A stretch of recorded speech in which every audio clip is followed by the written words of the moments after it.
Sujas bulletin में आपका स्वागत है। मैं हूं आपके साथ अभिलाषा गर्ग। एक नजर हेडलाइंस पर। AI innovation summit 2025। मुख्यमंत्री ने कहा, सीए देश की आर्थिक व्यवस्था की आत्मा, उन पर आमजन के विश्वास पर खरा उतरने की जिम्मेदारी। मुख्यमंत्री ने मुख्यमंत्री कार्यालय में कृषि विभाग के अधिकारियों के साथ ली बैठक। प्रदेश के किसानों के लिए खाद और बीज की पर्याप्त उपलब्धता समय पर सुनिश्चित करने के दिए निर्देश। प्रदेश में सुशासन का संकल्प हो रहा साकार। परिवादी की दहलीज पर पहुंच रहा प्रशासन। भूतपूर्व सैनिक और दिव्यांग की समस्या का समाधान कर दिलाई राहत। मुख्यमंत्री श्री भजनलाल शर्मा ने कहा कि चार्टेड अकाउंटेंट्स देश की आर्थिक व्यवस्था की आत्मा है तथा उनका राष्ट्र के निर्माण में बड़ा योगदान है। उन्होंने सभी चार्टेड अकाउंटेंट्स से आह्वान किया कि वे अपनी योग्यता, विचारों और मेहनत से राज्य के विकास में अधिक से अधिक भागीदार बने तथा देश और प्रदेश की प्रगति में योगदान दें, जिससे विकसित और समृद्ध राजस्थान के संकल्प को गति मिले। श्री शर्मा आज भारतीय चार्टेड अकाउंटेंट संस्थान जयपुर शाखा द्वारा आयोजित एआई इनोवेशन समिट 2025 को संबोधित कर रहे थे। उन्होंने कहा कि यह प्रसन्नता का विषय है कि देश में सबसे ज्यादा सीए राजस्थान से है। उन्होंने कहा कि सीए नई तकनीक आने पर, कोई नया नियम बनने पर अथवा वैश्विक अर्थव्यवस्था में कोई परिवर्तन आने पर सबसे पहले उसे समझते हैं, उसे अपनाते हैं और समाज को उसकी सही दिशा दिखाते हैं। यही कारण है कि आमजन को सीए पर बहुत विश्वास होता है। उन पर नए बदलावों और तकनीकी नवाचारों को अपनाते हुए समाज को सही दिशा दिखाने और इस विश्वास पर खरा उतरने की जिम्मेदारी होती है। आप वो लोग हैं जो हमारे राष्ट्र की आर्थिक व्यवस्था की आत्मा है, और वो इसलिए कि कोई भी व्यक्ति अपना कोई भी बिजनेस करता है वो आपके बिना नहीं कर सकता, और उस बिजनेस में भी सुस्ता लाने का काम जो करते हैं वो आप लोग ही करते हैं। जब भी कोई नई तकनीकी आती है, कोई नया नियम बनता है, तो उसको लागू करने का काम भी आप करते हैं। और वैश्विक अर्थव्यवस्था में अगर कोई परिवर्तन होता है, वो किसी भी तरह का हो, उसमें भी आपकी भागीदारी रहती है। और मैं तो हमेशा ये कहता हूं कि मेरे सामने जो आप बैठे हैं वो समाज को दिशा देने का काम करते हैं, और समाज को जब दिशा देने का काम करते हैं तो हम समाज को मजबूत करने का काम करते हैं। मुख्यमंत्री ने कहा कि प्रधानमंत्री श्री नरेंद्र मोदी के नेतृत्व में 2014 में अर्थव्यवस्था की दृष्टि से 11वें स्थान से भारत आज चौथे स्थान पर आ गया है तथा शीघ्र ही हम दुनिया की तीसरी आर्थिक शक्ति बनेंगे। श्री शर्मा ने कहा कि एआई केवल एक तकनीक नहीं बल्कि एक क्रांति के रूप में आगे बढ़ रही है। भारत भी एआई के क्षेत्र में तेजी से पहचान बना रहा है। एआई भारत की तकनीकी विशेषज्ञता में और बढ़ोतरी करेगा। उन्होंने कहा कि राजस्थान भी डिजिटल इंडिया मिशन और इंडिया एआई मिशन के साथ पूर्ण तालमेल और समन्वय में निरंतर कार्य कर रहा है। हमारी सरकार नई एआई और मशीन लर्निंग पॉलिसी पर भी काम कर रही है। आईसी, एआई, सीए, जीपीटी का सफल शुभारंभ निश्चित रूप से एक युगांतकारी परिवर्तन भी है और मील का पत्थर भी है। आने वाले समय में हम किस तरह से इसको और महत्वपूर्ण बना सकते हैं, यह दुधारी तलवार भी है। हम उसका उपयोग करना ठीक प्रकार से अगर करेंगे तो फायदा भी देगा, और इसके साथ ये भी है कि ये एक क्रांतिकारी कार्य भी है, क्योंकि हमको सरलता भी प्रदान करता है, समय की बचत भी करता है। तो इस बारे में भी हमने सोचना है।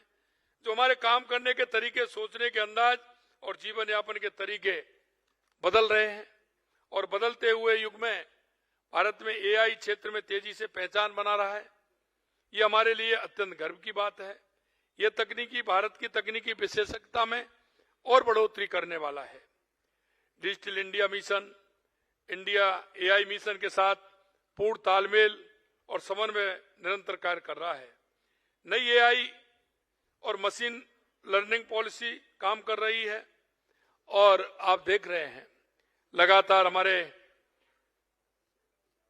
जिस तरह से देश आगे बढ़ रहा है। हमारा देश, अगर हम अर्थव्यवस्था की बात करें तो 11वें पायदान पे था, हम 5वें पायदान पर आए, आज हम 4थे पायदान पे हैं और आने वाले समय में दुनिया की तीसरी शक्ति बनेंगे। ये भी उसमें आपका बहुत बड़ा योगदान है। इससे पहले श्री शर्मा ने प्राइवेसी इन एआई पुस्तक तथा 2 दिवसीय समिट की स्मारिका का विमोचन किया। साथ ही उन्होंने ICAI सदस्यों के लिए प्रशिक्षण के लिए बनाए गए AI 2.0 कोर्स का ऑनलाइन शुभारंभ भी किया। इस अवसर पर भारतीय चार्टर्ड अकाउंटेंट संस्थान जयपुर शाखा के सदस्य CA सतीश गुप्ता, CA रोहित सहित बड़ी संख्या में CA मौजूद रहे। मुख्यमंत्री श्री भजनलाल शर्मा ने आज मुख्यमंत्री कार्यालय में कृषि विभाग के वरिष्ठ अधिकारियों के साथ महत्वपूर्ण बैठक ली। इस दौरान उन्होंने प्रदेश में इस वर्ष हुई अच्छी वर्षा को ध्यान में रखते हुए आगामी कृषि सत्र की तैयारियों की समीक्षा की। मुख्यमंत्री श्री शर्मा ने अधिकारियों को निर्देश दिए कि भरपूर फसल उत्पादन सुनिश्चित करने के लिए प्रदेश के किसानों को खाद और बीज की पर्याप्त मात्रा में और समय पर उपलब्धता सुनिश्चित की जाए। उन्होंने स्पष्ट किया कि इस दिशा में किसी भी प्रकार की लापरवाही बर्दाश्त नहीं की जाएगी। बैठक में मुख्यमंत्री ने खाद बीज वितरण की निगरानी, गुणवत्ता नियंत्रण और आपूर्ति श्रृंखला को दुरुस्त बनाए रखने पर भी बल दिया। उन्होंने कहा कि किसानों को सुविधा मिले, इसके लिए जिला स्तर पर भी अधिकारियों को सक्रिय रहना होगा और सभी वितरण केंद्रों पर आवश्यक सामग्री की समयबद्ध आपूर्ति सुनिश्चित करनी होगी। मुख्यमंत्री श्री शर्मा ने यह भी कहा कि राज्य सरकार किसानों के हितों की रक्षा के लिए पूरी तरह प्रतिबद्ध है और प्राकृतिक रूप से प्राप्त इस वर्षा का अधिकतम लाभ प्रदेश के हर किसान तक पहुंचना चाहिए। मुख्यमंत्री श्री भजनलाल शर्मा और राज्य सरकार का सुशासन का संकल्प निरंतर साकार होता नजर आ रहा है। जन सुनवाई और संपर्क पोर्टल के माध्यम से आमजन के परिवादों का रिकॉर्ड समय में गुणवत्तापूर्ण समाधान करके परिवादियों को राहत पहुंचाई जा रही है।